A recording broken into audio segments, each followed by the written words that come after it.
Vous avez vu le ministre que moi j'appelle des Affaires inutiles, des réseaux sociaux, alias le ministre des Affaires étrangères, Olivier Ndoungiré, qui qualifie des stupides la démarche congolaise, celle de faire reconnaître ces génocides, et dit même plus loin que ces génocides, si ça aurait existé, ça aurait été, ou ça serait l'objet ou une marque des forces armées, parce que dans ces rapports, justement, ces FARDC sont cités.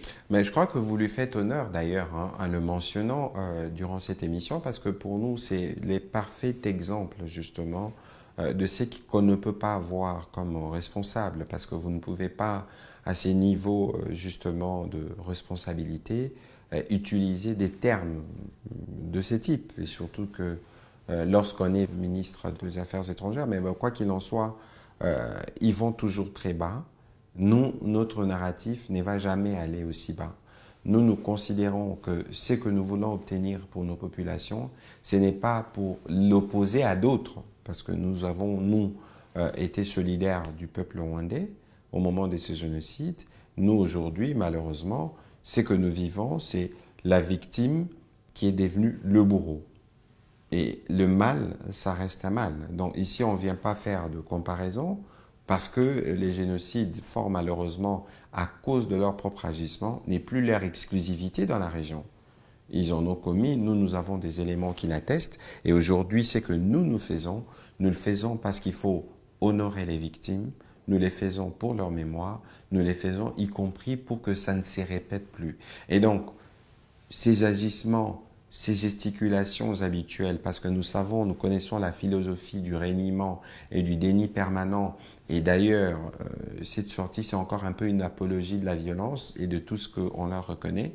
Ils sont libres de s'exercer de cette manière, mais nous considérons que nous sommes dans une démarche, nous ne laisserons pas pour autant distraire par des propos de ce genre. J'aurais souhaité poser cette question à ces ministres. Malheureusement, il n'est pas en face de moi, mais c'est vous. Pourquoi le Rwanda s'y sont-ils visés par cette démarche congolaise? Mais parce qu'ils savent qu'ils sont responsables de la plupart de tous ces dégâts. Ça fait depuis 1997 que les agissements du Rwanda ont commencé dans l'est de la RDC et que sous des fallacieux prétextes, on en a tué, on en a beaucoup tué, on parle de 10 millions de morts.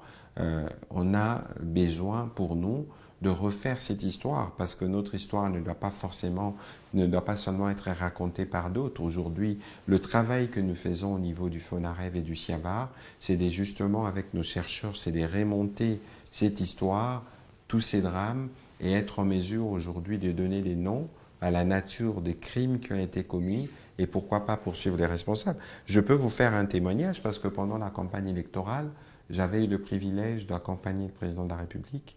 Nous avons été à Fizi, au territoire de Fizi. Nous avons été, je pense, à Makobola, ou à Kasika. Il y a l'horreur innommable des faits qui se sont produits là-bas. Et ces choses ne peuvent pas rester impunies. Ces choses, pour les familles des victimes qui ont vécu, qui ont survécu, ils ont besoin d'être restaurés dans la mémoire, de savoir que ceux qui ont tué hommes et femmes dans des conditions inhumaines puissent payer et répondre un jour devant la loi. Et donc nous considérons que le travail que nous faisons, c'est un travail pour notre mémoire et rien ne peut nous arrêter.